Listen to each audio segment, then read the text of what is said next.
wacyigelinta isku xidhka dhalinyarada Soomaaliland ee Syna ayaa munaasabad meeqaamkeedu sareeyo oo ay ku dhiirigelinaysa isla markaana ku maamuusay ardaydii gobolka Togdheer ugu jirtay 40 arday ee sanadkan ugu sareeyay imtixaankii Shahadiga ee Somaliland. Gudoomiyaha Dallada Syna iyo afayeenka Dallada Syna ayaa sharaxay muhiimadda munaasabadan iyo ujeedka Dallada Syna ay ka leedahay. mar haddii xafladan inoo bilaabantay dhamaantii waa salaamantihiin salaanka dib Ilaahay baa mahad leh nabi maxamed baa sharaf leh idinka milgeeya maamuus leh inta markaan ka imaado xafladan waxaan ugu tala galnay waa xaflad dhiirigelineed oo ku saabsan in lagu dhiirigeliyo dhalinyarta gobolka soo baxda sanad walba wayara xaqsan oo jaran xoog u soo socday marka ay gaar leehada sidaa daraadeed ardaydaas waxaan ugu tala galnay in shahaadooyin aan ku guddoonsiino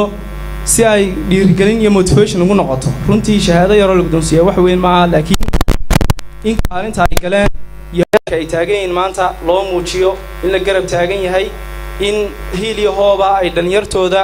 iyo magaaladooduba ay u taagan tahay inay u cadayso ayaa qurux badan waxaynu caan ku nahay qof kasta oo dhalinyar ah ama dadkeena ardayda ah ee aqoonta baranaya inaynu dhiirigelino markasta oo ay guul ka keenaan waxa loo diray ama hawsha ay qabanayaan guul weyn bay ka soo hooyeen imtixaankii ay galeen waxayna galeen kaalmaha fiican ee ay gobolkooda magaca ugu soo hooyeen si gaara waxaan u hambalyeynaya maadaama degmada Burco caasimadda labaad ay tahay ee dalka waxaan u hambalyeynayaa si gaara oo aan u xusayaa degmada Qoryaale ardayda ka baxday dugsigooda sare degmada Qoryaale ardayda ka baxday sanadkan iyaguna ku jiray dadkii guusha ugu weyn ka soo hooyay imtixaanaadkii Shahadiga ahaa oo sidoo kale magaca degmadaasi baray kumanaan reer Somaliland oo gobollo fara badan oo galbeedka ku nool oo aan hore u maqal magaca degmadaas laga yaabo inaanay hore u maqlin inay barteen oo la baray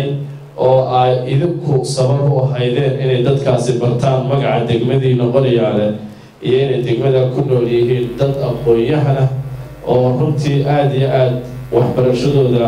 iyo horumarka ay sameynayaan guulka keenaya. maamulayaasha dugsiyada Dayaxa Ilayska Togdheer Faaruq iyo Kandhalayta ayaa uga mahad celiyay maamuuska waxayna tilmaameen in Dallada Syna ay uga dheeraysay dhiirigelinta xukuumadda iyo wasaaradda waxbarashada. runtii waxaan oran karnaa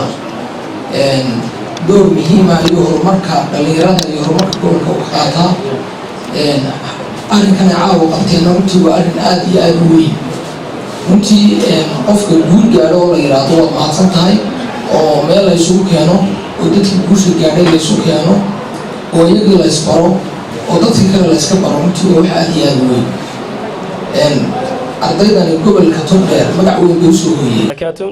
marka hore waxaan salaamayaa madaxda kala socota iskuulada ardayda ku guuleysatay inay gaadho darajadan aad iyo aad baa ugu mahadsantiin dadaalka aad gaadheen waxaan leeyahay oo kaliya taanu dadaalka aad gaadheen maanta aad dalkiina u gaadheen iyo gobolkiinaba halka ka sii wada. munaasabada dhiirigelinta lagu dhiirigeliyay ardayda gobolka Togdheer ee Kaalmaha koowaad Gashay ee gobolka magaciisa iyo sharaftiisa kor soo qaaday tustayna muujisayna kaalinta ay kaga jiraan waxbarashada ay xafladan loo qabtay iyagana waxaan salaamayaa hambalyo soo jeedinaya runtii aqoontu dhiirigelinta aqoonta la dhiirigeliya waxa ay samaysaa in ay aqoonta kor u qaado. mas'uuliyiinta ka socotay jaamacadda Togdheer iyo Alfa ayaa iyaguna aad ugu dhiirigeliyay ardayda ballan qaadayna inay ku aan helin fursada waxbarasho iyagu siin doonaan. ay mas'uuliyiinta Dalladu u sheegeen in barnaamijku sida daaran yahay runtii barnaamijyadeedii kale waan ka salay anigu waxaan dheeray nimankan kolay nin dhalinyaro oo nimankan leeg baan ahay waxaan ka mid ahay waxaan ahay deanka social science ee jaamacadda Togdheer runtii waxaan garanayaa waxaan sii xasuustaa Qoryaale waxaan tagay 1998 caruura wax badan kama sii xasuusto caawa haday ardaydoodii oo ugu sareeyay gobolka ama guud ahaan Somaliland ay halkan fadhiyaan sharaf weyn bay runtii taayano Qoryaale ka soo jeedin runtii laakiin intaan ka xasuusto waxa weeyaan waa gaab weyn ama horumar weyn oo ay bulshadeena samaysay runtii aniga caawa waa ii farxad marka la eego waayo inta badan waxa ugu qaalisan nolosha waxa la dhahdaa dhiirigelinta marka runtii Dallada Syna aad bay u mahadsan tahay waana soo dhaweynayaa barnaamijkan runtii sanadkii hore saabkii qawaa laga joogay oo sidoo kale dhiirigelin u sameeyay ardaydii gobolka inta meel la isugu keenay gobolka runtii marka dhalinyaradan aad bay u mahadsan tahay inay keeneen dhiirigelin waana ku mahadsan yihiin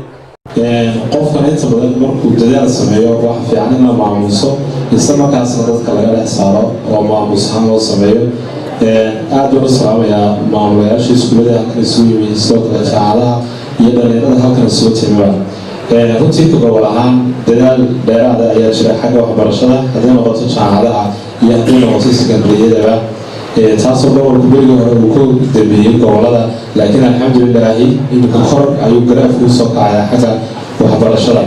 gebagabadiina waxaa shahaadooyin iyo abaalmarino kala duwan lagu maamusay 13 arday oo sanadkan gobolka Togdheer ugu jira imtixaanka shahaadiga waa yaala xasan Salebaan ayaa la BM telefishinka caalamiga Somali News magaalada Bro